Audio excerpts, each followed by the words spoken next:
Minggu. Datang ke sana pun cuma bernyanyi. Lalu kemudian semua makanan boleh dimakan, minuman pun boleh diminum. Habis itu ada yang mengambil dosa-dosa kita semuanya. 1 Yohanes 1, 1 Yohanes 2 nomor 1, apa yang dikatakan, anak-anakku yang kukasih, jangan engkau berbuat dosa, namun apabila kalian berbuat dosa, ada Yesus sebagai pendamai atas segala dosa kita. Siapa yang gak mau, bang? Lalu kemudian saya melihat Islam sana sini karena saya hidup di lingkungan mayoritas Islam. Saya sebagai minoritas melihatnya Islam tidak betul. Yang maling Islam, yang mencuri Islam, yang kemudian ribut Islam, semua Islam yang saya lihat. Maka saya semakin berat keluar dari kekristenan. Karena akal saya tidak pakai. Semakin berat saya untuk keluar dari agama saya yang enak dibandingkan Islam. Ada bom di sana, Islam. Ada tawuran, Islam. Ada ribut, tawuran. Ada apa? Ada ribut, ada demo, Islam. Semuanya Islam. Sehingga mata saya semakin tertutup. Karena saya menilai Islam karena oknumnya. Saya tidak belajar kitabnya. Sedangkan yang saya lakukan bukan kitab saya. Yang saya lakukan adalah instruksi gereja dan orang tua saya semakin jauh dari Islam. Tapi ketika saya kemudian menggunakan akal, keluar dari gereja, saya dalami Bible itu sendiri, maka demi Allah, demi Tuhan, saya pasti akan keluar. Apatah lagi kalau saya sudah sampai pada dalil Matius 7, bang, nomor 15 sampai nomor 23. Hendak kemana ku bawa iman Kristen saya ini?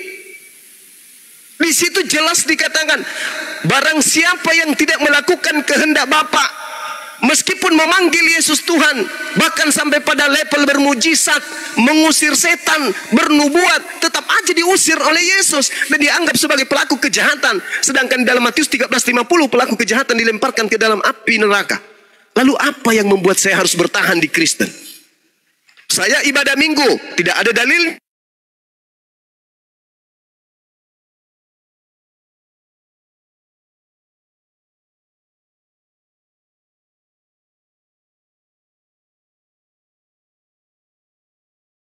Saya harus mencari jati diri saya sebagai seorang manusia.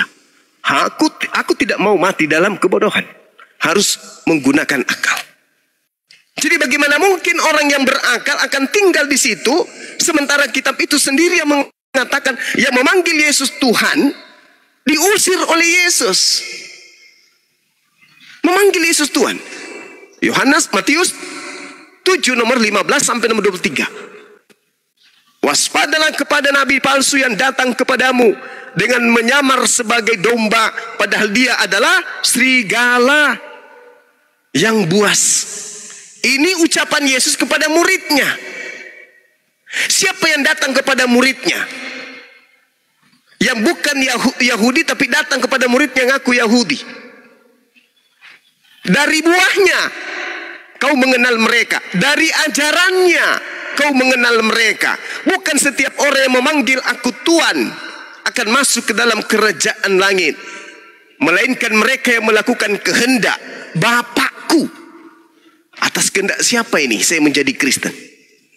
Mana dalilnya? Atas apa saya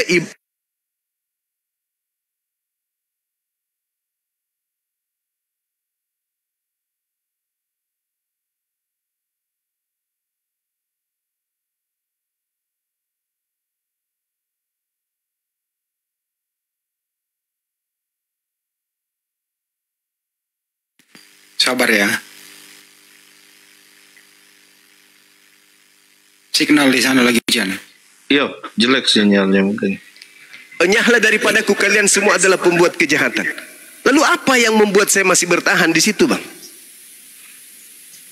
Yang bisa membuat saya bertahan di situ itu tadi, saya tidak menggunakan akal. Dan saya lebih cenderung kepada happy-happy, kesenangan-kesenangan semu. Jadi berat. Tetapi kalau saya menggunakan akal, saya pasti keluar. Itu, bang. Silakan.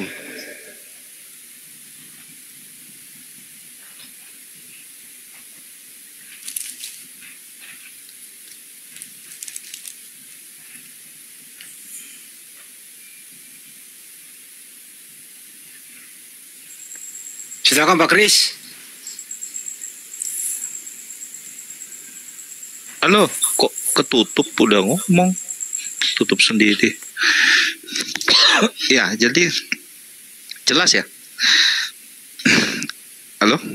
Ya, jelas Bang, jelas Bang. Ya, jadi menurut Bang Zuma tadi sampaikan, kalau diperhadapkan keadaan seperti saya sendiri seperti ini, berarti kalau menurut pandangan saya sih pembicaraan tadi maksudnya tidak mudah lah gitu. Sebab apa yang Bang Zuma sampaikan itu kayaknya masih ada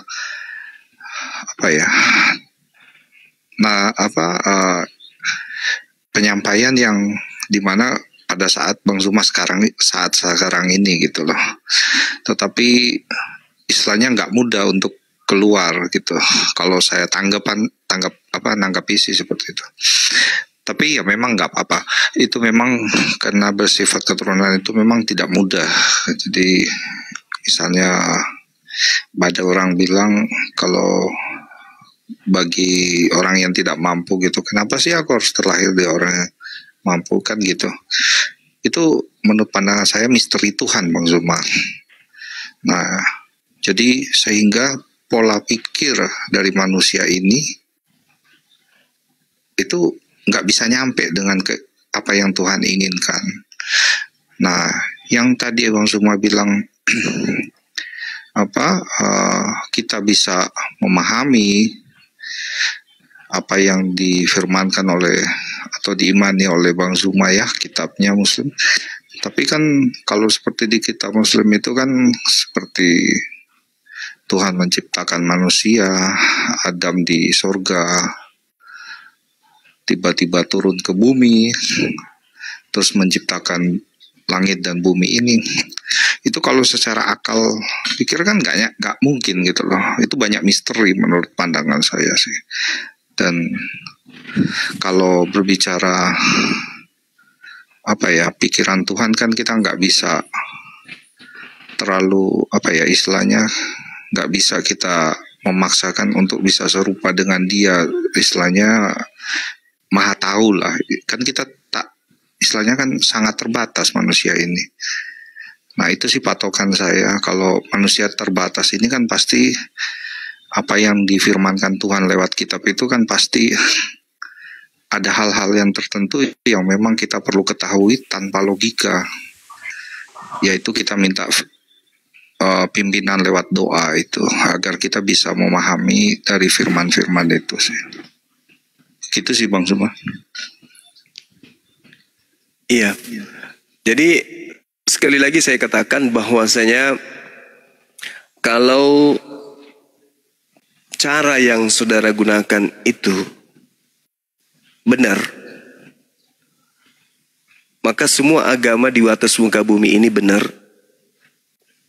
Dan semua sembahan yang disembah oleh penganut agama di atas muka bumi ini itu adalah sembahan yang betul. Berarti semua Tuhan agama itu adalah Tuhan yang benar. Dan mereka akan mengatakan ya itu misteri. Itu misteri. Makanya ada beberapa di dalam kitab suci kami itu yang tidak bisa kemudian ditelaah dengan logika. Artinya apa? Menghantarkan pada konsep semua agama benar dan semua Tuhan yang disembah oleh agama-agama ini adalah benar. Celaka kita. Kenapa celaka? Karena agama samawi itu berbeda dengan agama ardi. Agama samawi adalah agama yang diwahyukan dari langit. Sedangkan agama ardi adalah agama akal-akalan yang dibuat oleh manusia. Konon Kristen ini menurut ceritanya ini adalah ajaran dari nabi-nabi. Bahkan di dalam kitab mereka ada yang mereka sebut perjanjian lama. Tetapi justru tidak dipahami sesuai dengan konsep yang ada di dalamnya. Di perjanjian lama Tuhan itu ahad. Tuhan itu tidak serupa dengan manusia. Tuhan itu tidak serupa dengan apapun. Tuhan itu maha tinggi. Tuhan itu maha besar. Tuhan itu maha suci. Itu. Tuhan tidak mungkin berbohong mengatakan dirinya maha suci. Berarti dia maha suci. Bukan cuma suci tapi maha. Artinya tidak ada setitik pun noda kehinaan, kenistaan, najis pada hakikatnya. Nah, sedangkan di Kristen menjadikan sesuatu yang tadinya bisa dicakup oleh rasio, justru nggak dipakai rasio. Oh, Tuhan itu tidak bisa dirasiokan, kata Kristen. Tapi Yesus bisa dirasiokan.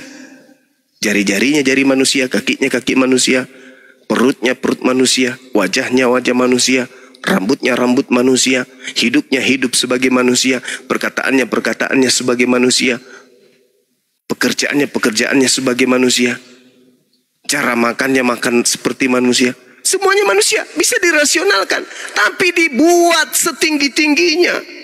Dibuat itu Tuhan yang datang dalam rupa. Artinya Kristen membuat karikatur Tuhan itu seperti itu adanya.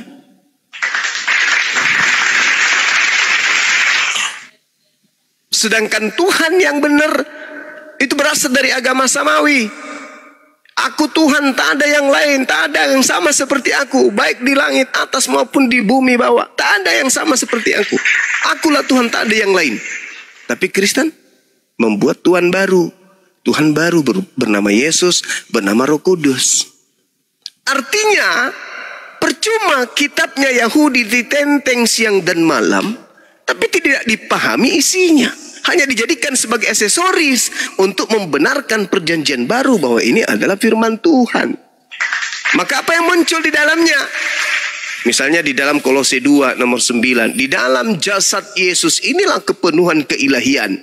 Kolose Filipi 2 nomor 6 nomor 7. Tuhan turun ke bumi tidak mempertahankan ketuhanannya, melainkan merendahkan diri, mengambil rupa manusia, menjadi sama seperti manusia, taat sebagai manusia, bahkan taat sampai mati di atas tiang salib. Ini konsep yang diimani oleh orang Kristen yang bertentangan dengan konsep Tuhan yang adalah Tuhan yang dibawa oleh agama samawi. Assalamualaikum. Waalaikum. Seperti itu saudara Krislam. Ya, silakan. Ya, Bang Zuma, terima kasih Silakan. untuk paparannya yang sangat tidak jelas. Iya, silakan. Ya.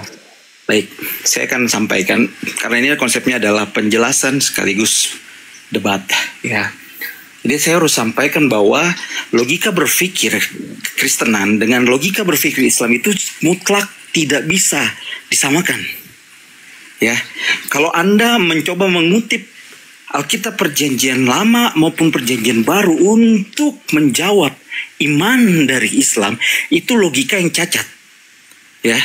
Cacat sekali, karena iman ini bicara soal kepercayaan, ya, yang sudah ditanamkan oleh pendahulu-pendahulu, kemudian dirasionalkan oleh pengikutnya, ya, seperti Abang Zuma ini yang katanya mencari kebenaran, tapi tidak bisa membaca firman Tuhan dengan benar, ya, sesuai dengan junjungannya, ya, tidak bisa membaca dengan benar.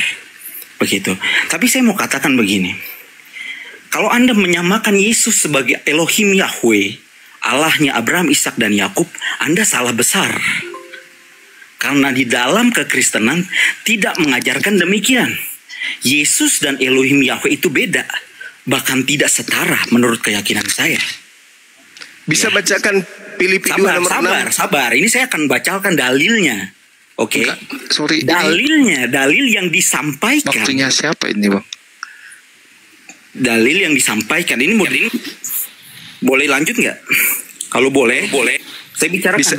Bisa bacakan Filipi 2 dulu, Bang. Bacakan Ya, Filipi 2. sebentar. Saya akan bacakan. Tenang saja. Tapi kita harus memulainya dari mana? Dari kisah para rasul Yesus atau murid Yesus yang menjadi jemaat yang menjadi gereja mula-mula. Oke, Mereka oke, saksi stop, Yesus stop, naik ke stop, surga. stop. Sabar. Stop, Anda stop. takut. Enggak, stop, Anda stop, takut. stop. Ya, Anda takut. Enggak. Mujizat 2 Saya ayat enggak 36. pernah, saya enggak pernah takut Makanya sabar, kepada penyembah roh. Biar Enggak Anda takut tahu saya bahwa kepada Yesus penyembah dan roh. biar Saya enggak takut sama penyembah roh-roh, Anda paham? tahu Yesus Enggak usah dan terlalu Allah sombong, itu Bang. beda. Tadi kami Anda takut, diskusi Anda takut, bagus Anda di takut, Anda sini. takut. Cemen, Di sini Anda kita takut, cemen. diskusi baik. Di sini kita diskusi baik, Bang. Enggak ada masalah takut ataupun tidak. Belanda datang pun saya enggak takut, apalagi cuman pengikut kayak Anda. Iya, maksudnya diskusi yang Iya. inilah saya Baik aja. Bang Zuma, maksudnya izin dulu lah gitu loh. Saya walaupun apa ya? Gini ya aja Kristen, kalau anda berani temuin saya di Jakarta. Kalau lu laki-laki itu aja, langsung ketemu gua aja, oke? Kalau lu berani, lanjut. enggak. Silakan dinaikkan. Kalau Anda mau diskusi dengan baik, saya layani. Tapi jangan Anda mengatakan kemudian bawa-bawa Nabi saya bodoh gitu ya. Tidak bisa membaca gitu. Saya bisa uji Anda bisa baca atau tidak. Kan gitu. Ya. Adalah lebih baik Nabi saya tidak bisa membaca daripada Tuhan. Udahlah ya. Jadinya hina nantinya. Udahlah, silakan Anda naik ke atas sini, kita berdiskusi. Anda mengatakan logika Kristen dan logika Islam itu tidak sama. Anda tidak ngerti apa itu logika.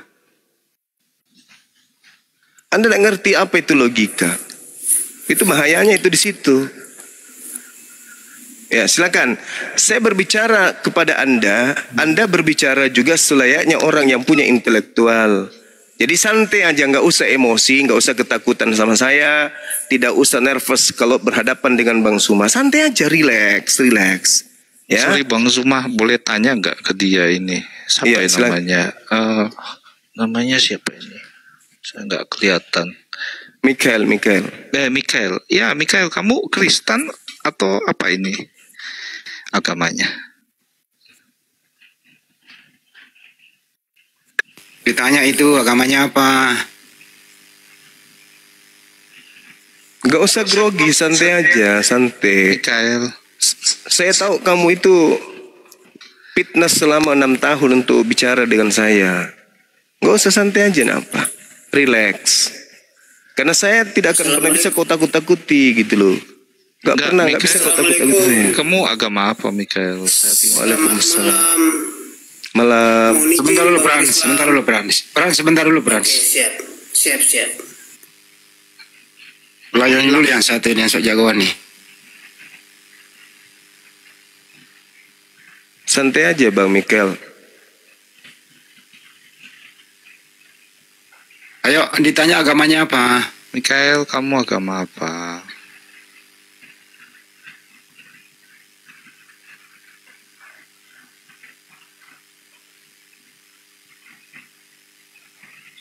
Ini provokator ya. Maksudnya datang-datang bawa nama Kristen tapi kayak gini. Maksudnya, halo? Ditanya Udah nggak kayaknya jawab. udah ampun, gak mau bicara, banyak mak turunin aja gitu. Iya. Ini provokator itu. Hujan lagi di sini. Lanjut Bang Andi, silakan Bang Krislam. Dinda. Iya, ngomong enak-enak kok. Aduh, sudah gak waras tuh orang. Ya Bang Zuma, jadi kalau tadi kan berbicara tentang keturunan ya. Nah itu yang maksud saya itu, kalau pandangan Bang Zuma tadi terkait keturunan itu, kalau dihadapkan posisi seperti saya, itu masih berbicara tentang posisi Bang Zuma seperti saat ini gitu. Maksudnya tidak mudah untuk tiba-tiba seperti itu sih. Nah tapi gini, kalau Bang Zuma tadi bilang firman yang Bang Zuma imani itu menggunakan logika dan bisa mudah dipahami. Sedangkan berbicara penciptaan manusia pertama itu Adam kan di surga ya. Nah itu cukup sulit untuk dipahami kalau dia bisa tiba-tiba langsung turun ke bumi. Dan berbicara juga Tuhan itu menciptakan langit dan bumi itu kan agak sulit untuk terima secara logika, akal. Sampai saat ini pun manusia itu mencoba untuk mencari pengetahuan kan soal galaksi ini sejauh mana, tapi kan nggak sanggup gitu. Karena begitu besar kan, begitu mahalnya kuasanya dunia Tuhan itu, sedangkan kita kan terbatas. Jadi sehingga kita ingin mengetahui tentang Tuhan itu nggak bisa secara utuh gitu. Nah, tapi kalau Bang Suma menyampaikan tadi soal Tuhan Yesus itu, ya itu mungkin lain cerita ya, nanti bahasnya pasti larinya kan nanti ke Tritunggal kan nantinya. Tapi kalau di sini saya mau bahas di tahap awal dulu gitu, yang dimana itu tentang keturunan maupun kitab yang Bang Suma bilang kan lebih mudah dipahami, tetapi ada ayat-ayat yang memang menjelaskan yang sangat sulit dipahami gitu. Menurut pandangan saya sih gitu sih Bang. Iya, baik. Jadi kalau di Islam Bang, Al-Qur'anul Karim menjelaskan a'udzubillahi minasyaitonirrajim, sanurihim ayatina fil afaq wa fi anfusihim hatta yatabayyana lahum annahul haqq. Awalam yakfir bi rabbika annahu ala kulli shay'in syahid. Aku akan memperlihatkan kepada mereka tanda-tanda kebesaranku di segenap penjuru alam semesta dan pada diri mereka sendiri, sehingga jelaslah bagi mereka bahwa Al-Quran itu adalah benar.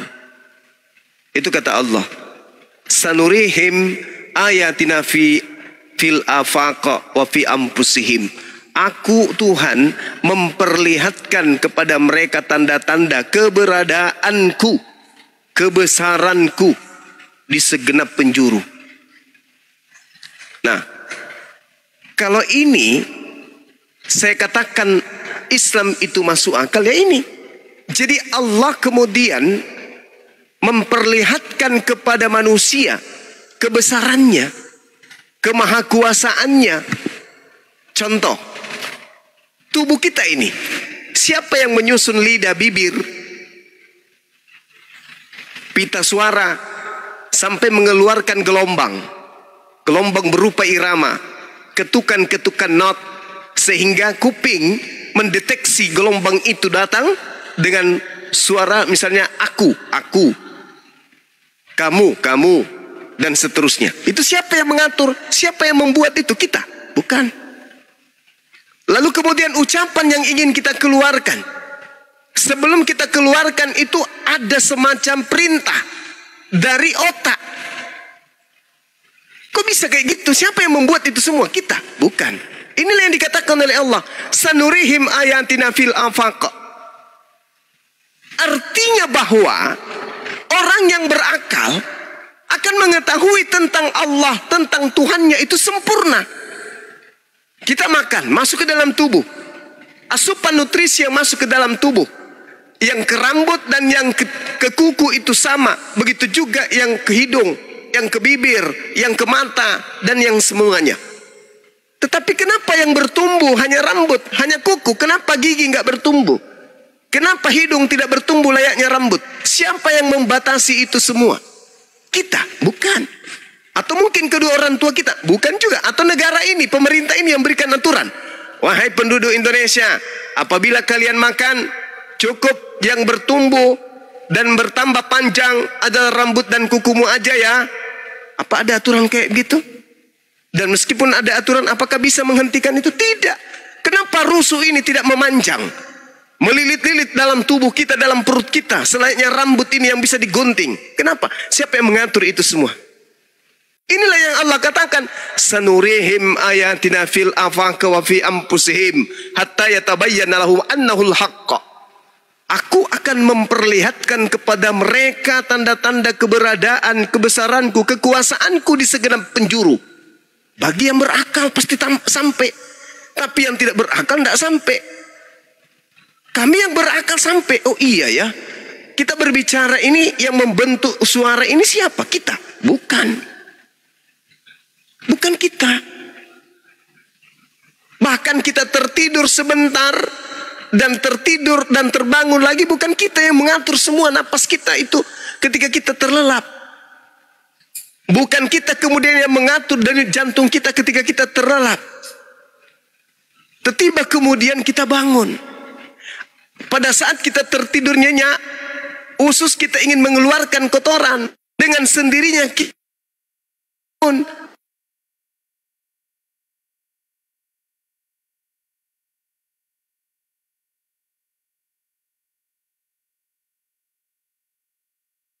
Enggak.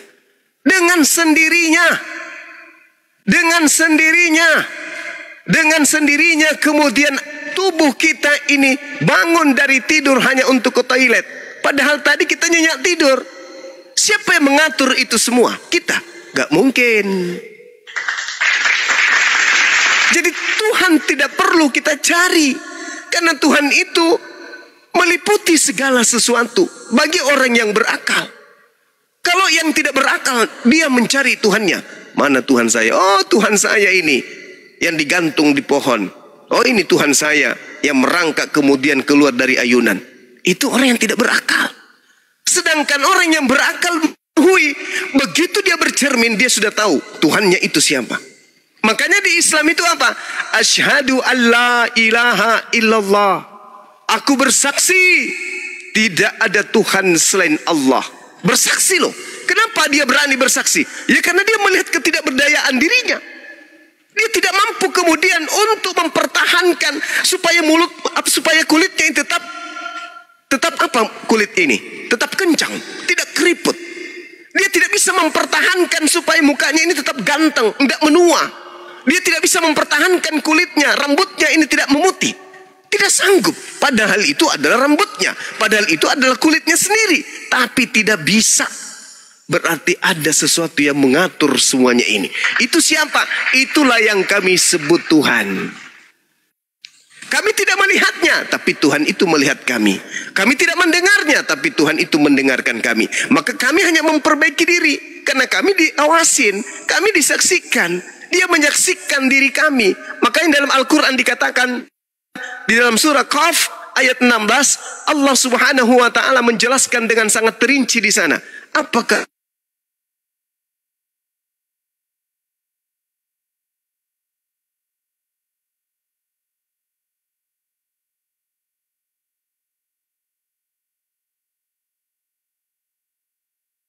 ada di dalam hati manusia? Kata Allah, aku tahu, aku ngerti, aku paham, aku mengetahui apapun yang engkau katakan di dalam hatimu. Walaqad khalaqnal insan wa na'lamu ma tuwaswisu bihi nafsuh. Aku menciptakan makhlukku bernama manusia, dan aku mengetahui apa yang dibisikkan oleh hatinya, dan aku lebih dekat kepadanya daripada urat lehernya. Nah, itu makanya umat Islam tidak memerlukan Tuhan dalam bentuk makhluk, tidak memerlukan Tuhan dalam bentuk apapun, karena memang Tuhan itu laisa kamitslihi syai'. Tuhan tidak serupa dengan apapun. 2 Samuel 7 nomor 22. Tuhan itu maha tinggi, tidak serupa dengan apapun. Laisa kamitslihi syai'. Itu yang terjadi, Bang. Itu yang kami imani. Jadi ya itu tadi, kalau misalnya kita mau berbicara mengenai konsep ketuhanan, Tuhan kami itu tidak bisa dilihat, tapi bisa diketahui bahwa Tuhan kami itu ada. Dengan cara apa? Dengan cara melihat alam semesta ini, dengan melihat diri ini, maka kami yakin Tuhan itu ada. Pencipta langit dan bumi itu ada. Tanpa kemudian kami harus melihatnya. Lalu bagaimana cara kami berhubungan dengan Tuhan kami? Dengan cara beribadah, sujud, menyembah kepadanya. Seperti itu, saudara. Silakan mungkin teman-teman Dinda Pera Istar monitor. Dek, adek, Kores. Ya, Paman. Masuk, pamanku. Ya, sebentar deh, diambil alih dulu sebentar. Aku mau bikin kopi bentar. Bentar besok baru live lagi Gurunda tuh. Enggak dong. Enggak serius. Serius aku di sini. Iya, siap. Oke. Ya, Krislam. Ya, Gurunda. Silakan deh, silakan. Iya Bang Zuma. Ya, jadi Krislam mau masuk Islam. Kan seperti tadi Bang Zuma sampaikan. Jadi kalau diperhadapkan situasi keadaan mungkin seperti saya itu kan tidak semudah itu Bang, gitu. Banyak faktor. Kenapa? Ya. Takut Ya, dipukul keluarga. enggak, tadi Bang Zuma kan jelaskan banyak faktor lah. Kalau mungkin Bang Zuma bilang faktor yang dijelaskan tadi yang di awal itu kan memang masih ada unsur karena saat inilah istilahnya kan gitu. Menurut pandangan saya sih gitu. Karena kalau memang seperti tadi Bang Zuma bilang juga kan, kalau misalnya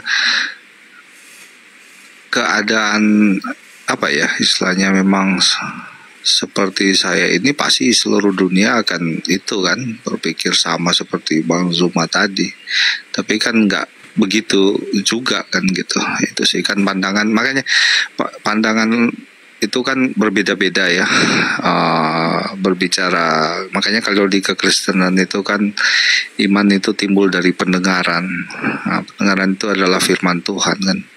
Jadi kalau berbicara firman Tuhan di kita ini kan pasti harus kita berbicara mengimani dulu. Karena kenapa belum beriman? Kenapa? Kenapa belum beriman? Beriman gimana itu maksudnya? Ya beriman sama iman yang benar lah. Iya, yang mana? Yang Islam. Oh bukan, bicara tentang kekristenan maksudnya iman timbul itu kan emang di Muslim ada Bang seperti itu ayatnya. Tentang berbicara tentang firman Allah. Bukan. Dalam Islam itu yang tadi saya jelasin, iman timbul dari pendengaran itu. Kalau kami itu lebih ke pembagian klasifikasi manusia. Jadi ya, manusia itu ada 3 golongan, Muslim, kafir, munafik. Nah gitu. Lebih ke situ kalau kita. Oh bukan, maksudnya berbicara pemahaman tentang firman Tuhan itu kan berdasarkan dari iman gitu. Kita kalau harus mengimani dulu. Kalau tadi Bang Suman jelasin kan dari logika. Abang nggak ngikuti ya tadi pembicaraan? Baru masuk ya ini Abang? Enggak dong. Baru masuk ini. Baru masuk kok, baru lihat ini. Iya, aku disuruh bertugas, jadi bertugaslah sudah. Memang sering aku dengar orang Kores. Ya, jadi pada intinya ya sudah sangat jelas sih tadi Bang Suma. Cuman kan namanya keadaan yang tadi seperti saya jelasin itu nggak. Cuma Bang, saya mau tanya, kalau menurut Abang sendiri ya, berbicara tentang saya kan bukan karena ada beberapa info ya, istilahnya beberapa firman ya. Jadi firman yang ini menyata ini yang satu. Kalau di Abang sendiri itu Ismail itu dari kan keturunan Nabi Muhammad kan dari Ismail, betul ya Bang ya? Terus? Nah, Ismail itu ibunya siapa Bang namanya di Al-Quran? Kalau boleh tahu. Sayyidah Hajar. Nah, soalnya kan menurut pandangan saya kan di situ kan ada perbedaan mulai dari Abraham ya, Ibrahim itu sih. Nah, terus kalau boleh tahu, itu istri keberapa itu Bang Siti? Siapa namanya? Siti Hajar itu yang kedua. Soal namanya kayaknya beda itu.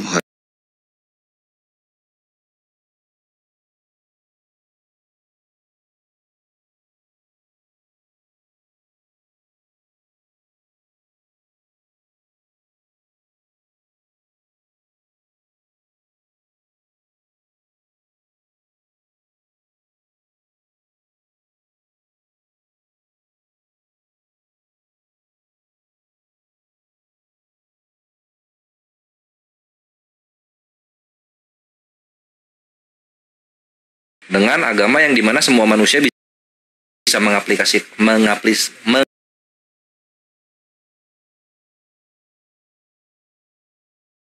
Israel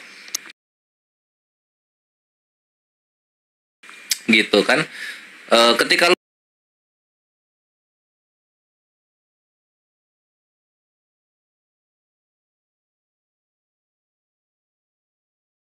dan masuk bangsa Israel itu mahal sekali. Jadi apa-apa tuh harus di Israel. Gimana orang yang hidup di Amerika, di Australia, di Indonesia harus ke Israel mulu gitu loh.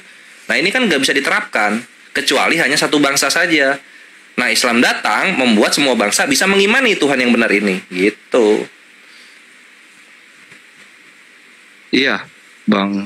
Jadi kalau di situ memang kan mulai dari kontroversinya ini kan keturunan itu kan mulai dari, kalau saya menurut pandangan saya, nggak tahu yang lain ya, teman Kristen maupun Muslim. Kalau menurut pandangan saya mulai dari Abraham itu. Cuma ada beberapa pertanyaan saya di Komal Muslim, saya tanya agak sulit membahas itu, sehingga maksudnya apa yang agak sulit dari situ. Jadi gini, masa ada yang sulit dibahas sama Islam sih? Jadi gini. Saya nggak lihat tadi Alda ngobrolin mana surga yang waras, mengawini bidadari atau mengawini Tuhannya sendiri. Emosi enggak. Satu room di sana. Itu nggak sulit, Bre. Jadi gini, Bang. Saya misalnya pernah tanya itu tentang anak dengan anaknya istri pertama itu kan Sarah ya, betul ya? Ya, Ishak. Itu Ishak ya, Ishak. Itu yang dipersembahkan itu sama Abraham atau Ibrahim itu siapa itu dia? Ini Ismail. Baik dari sudut Islam maupun dari kitab suci Yahudi. Nah, kalau menurut Kristen kita sendiri itu adalah Isa gitu loh. Nah, di sini, ya walaupun maksain kita hargai. Terus? nggak masalah sih. Cuman secara ini perbedaan ini kan kadang ya kita kan namanya mencari kebenaran kan, nggak salah kan kita bertanya gitu loh, maksudnya kan saling bertanya. Nah itu sering saya tanyakan ke teman-teman gitu loh. Maksudnya kenapa Abraham ini lebih memilih anak istri kedua yang kalau di Muslim lah ya, anak istri kedua yang dipersembahkan, bukan anak pertama gitu. Padahal jelas-jelas kan ya karena gini Bre, ketika Tuhan memerintahkan, lu nggak bisa nunggu gitu. Nah ketika posisi diperintahkan Tuhan untuk menyembelih anaknya yang tunggal kan gitu, itu Ishak belum lahir. Posisinya kan gitu. Dalam Al-Quran juga kronologisnya begitu. Perintah itu datang sebelum kabar gembira kedua. Apa itu kabar gembira kedua? Kelahiran Nabi Ishak gitu loh. Jadi gimana disuruh nyembelih Ishak tapi Ishaknya belum lahir, itu gimana caranya?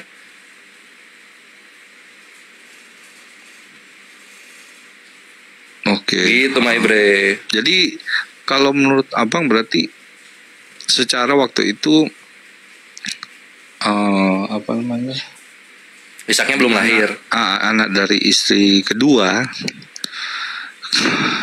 itu berarti kondisinya pada saat dipersembahkan itu Ishak belum lahir, maksudnya dari anak pertama. Betul. Gitu ya. Iya. Oke. Soalnya gini, pemahaman saya kan yang dimana kalau istri pertama itu ya istilahnya kan di mana-mana ya secara logika, maksudnya lagi-lagi kita pakai logika ya kan. Kalau di Muslim kan kadang-kadang menggunakan logika, Bang Zuma bilang kan pakai logika. Nah itu kan pasti anak pertama itu kan ya kayak Abang lah, punya istri dua. Anak pertama dari istri pertama itu kan pasti lebih prioritas ya istilahnya. Itu pandangan saya sih. Cuman, kalau udah lahir pasti prioritasin anak sulung kan. Gua anak sulung kesayangan gua. Oh gitu. Iya gitu kan. Nah tapi posisinya di sini Ismail itu anak sulung. Mau gimana caranya itu anak sulung Ismail itu. Oke. Yes gitu. Ishak akan selalu menjadi yang kedua. Ishak akan selalu menjadi yang kedua. Oke. Oke. Padahal Isa itu dari istri pertama ya? Pertama, ya betul. Oke. Nah sekarang kalau untuk merujuk ke Nabi Isa ya, Boleh. itu maupun Nabi Muhammad ya, bisa ya Bang ya? Bisa gas. Nah, itu rentetan silsilanya, jalurnya dari mana sehingga kok bisa tahu itu di Al-Quran itu dari mana itu Bang? Dari para sejarawan. Maksudnya sejarawan gimana ya? Maksudnya kita kan berpatokan dari kitab yang Abang imani kan, maksudnya nggak kata si A, si B kan maksudnya. Gini, posisinya gini, ini pakai logika ya. Bangsa Arab dengan kitab suci Al-Quran turun duluan mana? Bagaimana Bang? Bangsa Arab dengan kitab suci Al-Quran turun duluan mana? Bangsa Arab dengan Kitab suci Al-Quran. kalau saya sih berpatokan sama Al-Quran dulu kan Bang, yang sudah jelas kan gitu. Tapi Nggak kalau bisa. bangsa Arab Nggak bisa, harus apa namanya? Dilihat secara ininya dulu mengenai pernasaban itu. Bangsa Arab itu duluan ada sebelum Nabi Muhammad. Al-Quran turun zaman Nabi Muhammad. Jadi nenek moyangnya Nabi Muhammad tahu saudara-saudara di pinggir mereka. Dan bangsa Arab menghafal nasabnya atau keturunannya ke atas dan keturunannya ke bawah gitu. Nah nanti penghafalan itu tuh sampai kepada Nabi Ismail.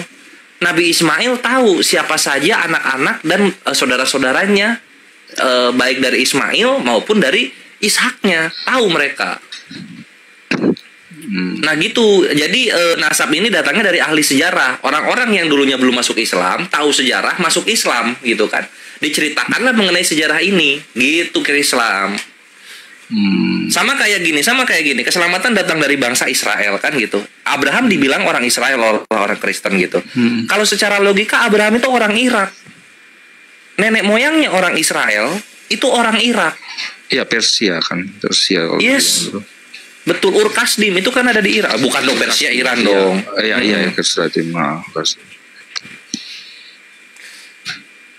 Cuma gini Bang, yang saya heran keterangannya itu kan apa berdasarkan sejarah itu, maksudnya nggak berdasarkan dengan kitab yang Abang imani itu yang dijelaskan terkait, karena di situ kan banyak apa ya, firman-firman dari nabi-nabi yang ada kan gitu ya. Nah, nasab itu bukan firman.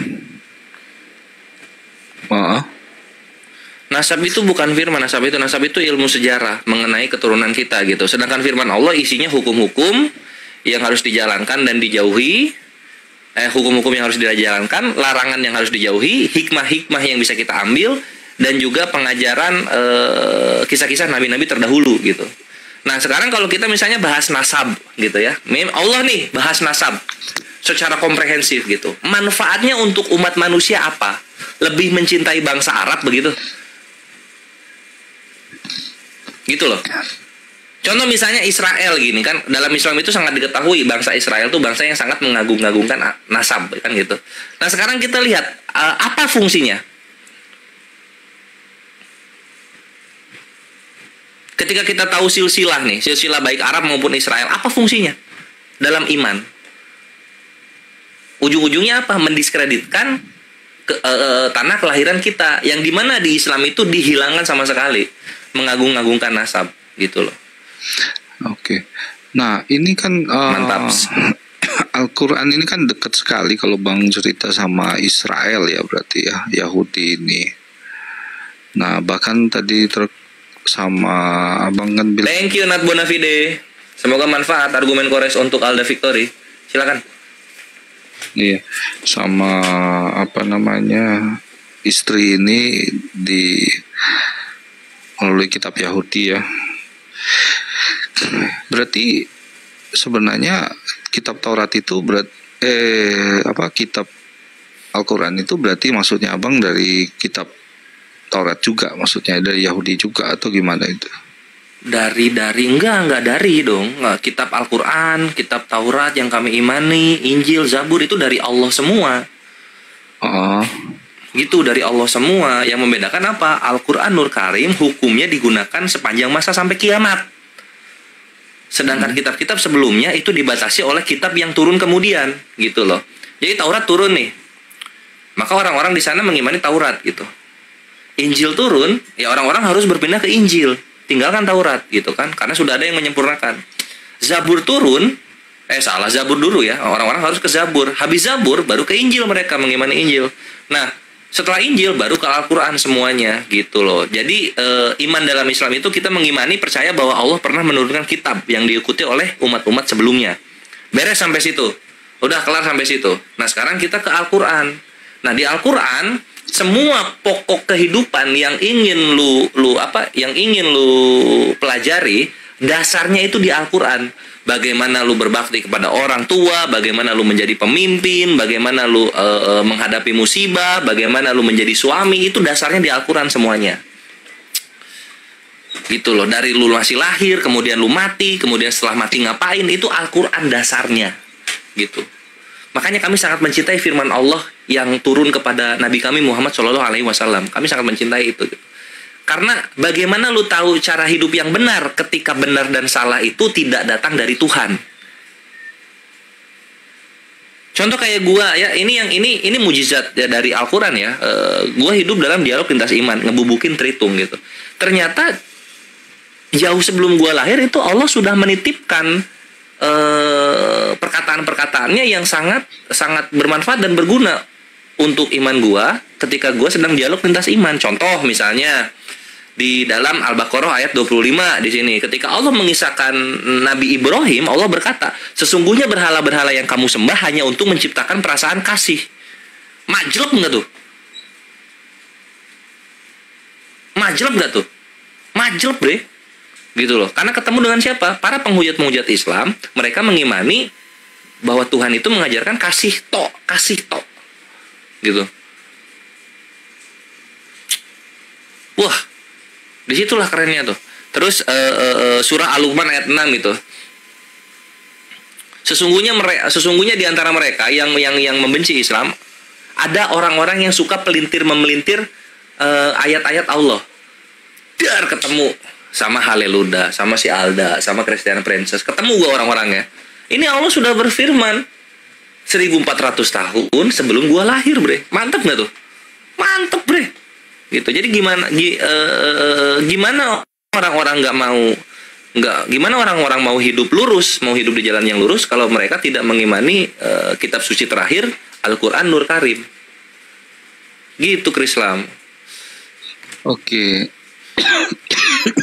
Jadi kalau sampai terbatuk ya, gua tersipu. Ya, jadi kalau diskusi di beberapa Komal itu kan memang teman-teman menyampaikan kan kalau Al-Quran itu kan melengkapi dari kitab-kitab sebelumnya ya gitu. Betul. Nah kalau saya lihat itu kan Al-Quran itu dari abad ke-7 ya, betul ya? Iya betul. Sedangkan Kristen itu dari abad ke-1, bahkan sebelum abad ke-1 itu sudah ada sebenarnya sih itu. Nah, cuman di sini itu salah tapi nanti. Kenapa? Terus, bagaimana? Itu salah tapi nanti dulu. Biarin Islam beresin dulu. Oh, tapi gini, kalau saya melihat ini kan memang antara Alkitab dan Quran ini, Al-Quran ini kan memang istilahnya kemiripan dari nabi-nabi maupun cerita itu kan banyak kemiripan di situ, cuma pandangannya berbeda-beda, ada berbeda-beda. Nah, di sini cuma saya yang agak membingungkan bahwa Quran ini kan datang istilahnya melengkapi kitab sebelumnya, namun kitab yang sebelumnya itu keliru gitu.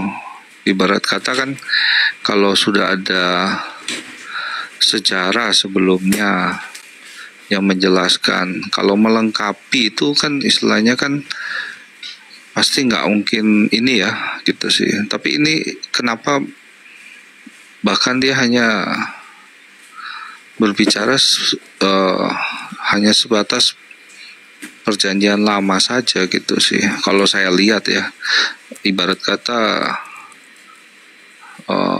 hanya Taurat, tentang buku kitab Taurat itu sih. Injilnya nggak dibahas gitu ya? Iya, karena memang beberapa diskusi sebelumnya itu Injil itu ya itu sih, ada teman-teman Muslim itu belum bisa menjelaskan mana Injil yang benar itu sih. Mana Injil yang benar? Betul, dan ujung-ujungnya katanya nggak perlu dicari katanya. Nah, itu yang membuat saya agak bingung sih, istilahnya apakah benar gitu, itu sih. Gimana? Oh, ini Aki Saiful mau masuk? Bro, enggak, lanjut aja bro. Cuman bingung aku kalau ditanya sama kita gitu yang nggak pernah megang, nggak pernah, belum lahir saat itu yang ditanyanya. Kemana Injil yang asli? Ya kan aneh kan? Ya. Jadi kalau penjelasan dari gua, Al-Quran nggak membahas Injil sama sekali itu salah gitu loh. Karena banyak sekali ayat-ayat, terutama ketika kisahnya tentang Nabi Isa alaihissalam itu diberitahukan gitu bahwa Nabi Isa diberikan Injil gitu. Jadi bukan kalau di Kristen kan Matius, Markus, Lukas, Yohanes, Injil ini datang dari sana. Nah kalau Injil kami enggak, Injil ini datang dari Allah, diberikan kepada Nabi Isa gitu. Nah di sini menariknya nih, Injil yang diberikan kepada Nabi Isa itu bentuknya buku atau bentuknya hukum. Nah di sini kawan-kawan Kristen biasanya kebingungan dan tersesat gitu. Kitab dalam bahasa Arab itu nggak melulu buku. Kitab dalam bahasa Arab itu bisa juga ketetapan, gitu. Mau lihat di mana kitab itu artinya ketetapan? Silahkan dibuka di An-Nisa ayat 24. Kitaballahi alaikum. Di situ bukan buku dari Allah untuk kalian semua, tapi ketetapan Allah untuk kalian semua, gitu. Nah, jadi ketika dibilang Injil itu artinya ketetapan Allah yang datang untuk Nabi Isa alaihissalam, khusus untuk Nabi Isa alaihissalam. Nah, sekarang ditanya Injilnya kemana gitu? Ya Injilnya ya dengan terangkatnya ke langit kedua ke Nabi Isa, maka Injilnya pun dengan Nabi Isa di sana udah gitu loh. Karena Injil itu wahyunya Allah khusus kepada Nabi Isa alaihissalam, bukan berbentuk buku dia. Sampai sini Krislam menangkap itu perbedaannya antara Injil yang Islam sama Injil yang di Kristen Indonesia. Gitu. Karena nggak apa-apa. Jadi nggak semua pertanyaan juga harus kita jawab. Cuman ini sharing diskusi, istilahnya kalau memang ada yang belum bisa menjawab di tempat koma lain, ya saya tanyakan ke abang. Tapi nggak harus menjawab lah. Semua pertanyaan. Udah dijawab. Makanya. Tadi itu terjawab atau tidak terjawab kalau Krislam nangkepnya? Kalau pandanganku sih sepertinya masih belum lah. Tapi nggak apa-apa bang. Dalam arti masih belum. Waduh, keimanan nggak gini bang. Keimanan itu bukan sesuatu hal yang dipaksakan. Kira-kira menurut abang keimanan itu apa sesuatu hal yang dipaksakan atau tidak? Sebenarnya bukan guanya yang nggak menjawab, tapi Krislamnya nggak mampu untuk menanggapi gitu. Karena ketika gua bilang Injil itu bukan berbentuk buku gitu, tapi berbentuk wahyu dari Allah kepada Nabi Isa. Nah di situ Kristal ngeblank, sebagaimana Kristen-Kristen yang lainnya. Maksudnya menurut abang, istilahnya iman itu apakah sesuatu hal yang perlu dipaksakan atau tidak kira-kira? Iman itu sesuatu yang perlu dipaksakan atau tidak gitu. Tergantung kita nanyanya ke siapa. Kalau kepada orang lain ya nggak peduli amat gitu kan. Tapi kalau kita berbicara tentang orang-orang yang kita sayangi, abang, iya ya, itulah menurut gue tergantung. Yang ditanya ini siapa, anak gua, istri gua gitu loh, atau orang lain yang tidak ada hubungannya hidupnya sama gua, gitu. Karena buat gua pribadi, ini nyambung sama iman dalam Islam gitu. Kenapa? Karena iman dalam Islam ini menjelaskan bagaimana kehidupan di dunia dan kehidupan di akhirat, ya gitu. Sekarang gini posisinya, dalam Islam di surga itu melanjutkan hubungan semua manusia di dunia. Contoh misalnya lu punya istri di dunia gitu. Nah, terus kemudian lu berdua meninggal. Nanti dibangkitkan, kalau lu berdua masuk surga, maka dua-duanya ini masih suami istri, bre. Gitu. Kalau lu punya anak lu masuk surga, itu masih anak lu. Masih anak lu itu di surga. Kalau lu punya orang tua, masuk surga, itu masih orang tua lu. Itu yang perlu dipahami. Nah, jadi kalau ditanyakan misalnya kepada keluarga, pada anak nih, iman itu harus dipaksakan nggak? Kalau anaknya bebal gitu, kita harus paksain. Kenapa? Karena kita nggak mau nangis sejadi-jadinya ketika melihat di ujung hayat anak kita mati kafir. Karena kita tahu ke depannya apa? Berpisah di sorga. Sorry Bang, maksudnya secara general, bukan secara tapi maksudnya bukan keluarga, secara general pada umumnya. Oh, jangan keluarga ya. Oke. Kalau jangan keluarga ya jangan dipaksain. Kayak aku pastilah, ini nggak masuk akal toh Bang. Si biarin masuk. Nah itu tuh udah dijawab tuh. Kita. Nah kalau orang lain gitu kan beragama. Itu. La ikraha fiddin, tidak ada paksaan dalam beragama. Kenapa? Itu waktunya. Oh iya, monggo silakan. Iya, terima kasih Bang Islam ya. Assalamualaikum, selamat malam semuanya. Ini Frans ini muslim ya? Iya. Saya Kristen. Oh alaika, my bre. Iya. Iya, pertama-tama saya mengucapkan. Gue malas nanya Ikhwan kalau baik. Iya, enggak jawab dulu yang di bawah tadi, silakan.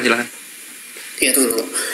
Pertama-tama saya mengucapkan terima kasih kepada Bang Handi, kepada Bang Zuma yang menjadi bengkel penguji keilmuan saya, penggalian ilmuwan saya tentang Kristen, tentang Alkitab.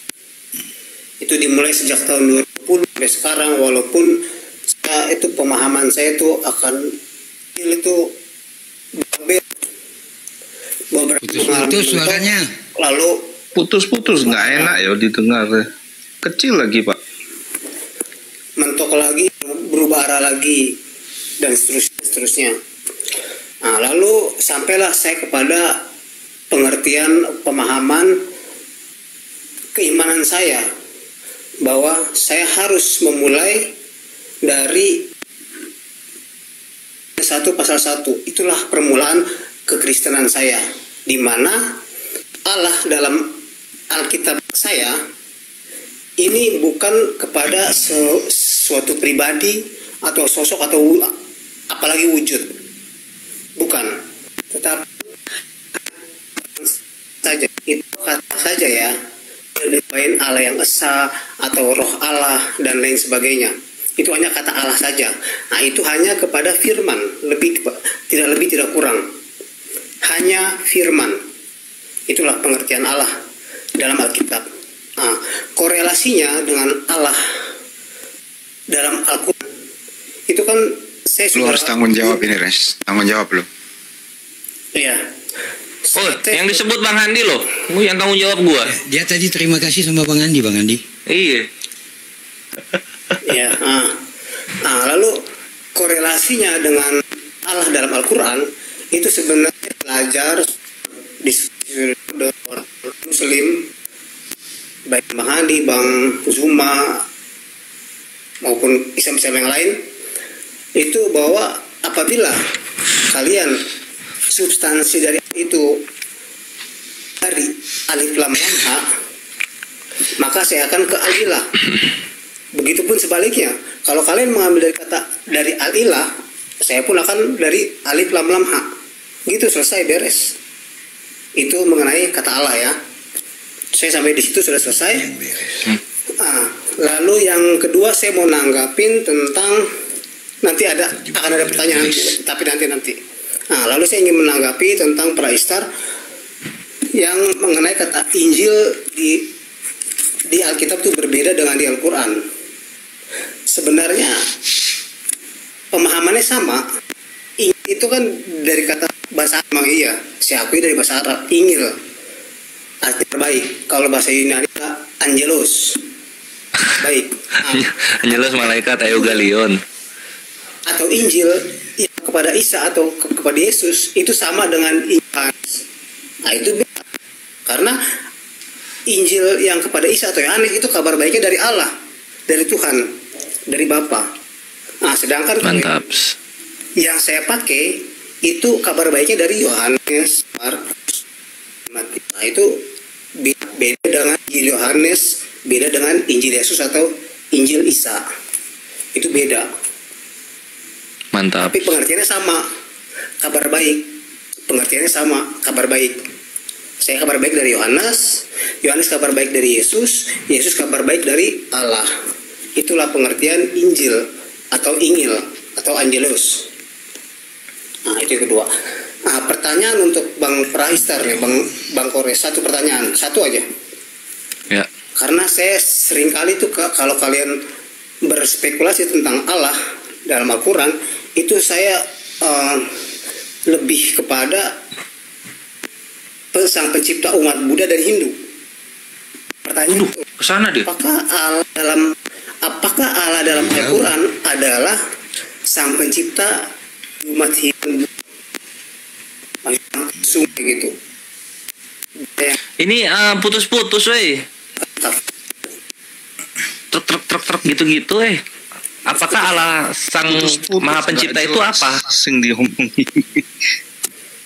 Maksud saya, apakah dalam Al-Quran itu adalah sang pencipta yang sesungguhnya, yaitu sang pencipta agama Hindu dan Buddha. Sang Sang pencipta. pencipta gitu. Bukan seperti yang ditulis dalam Alkitab gitu. Iya, jawabannya Allah Azza wa Jalla ini menciptakan segalanya. Segalanya yang ada di dunia ini Allah yang menciptakan. Ini datang dari kehendak Allah. Gitu. Semuanya dari Allah gitu. Kalau Itu jawabannya. kalau dari kitab saya itu sebenarnya lebih kepada penciptaan secara firman. Jadi kata kasarnya itu menceritakan gitu. Menceritakan gitu. Ya, menceritakan belum kan kayak gini. Allah berfirman nih dalam Al-Qur'an. Gitu ya.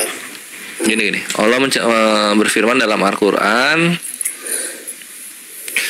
boleh jadi dia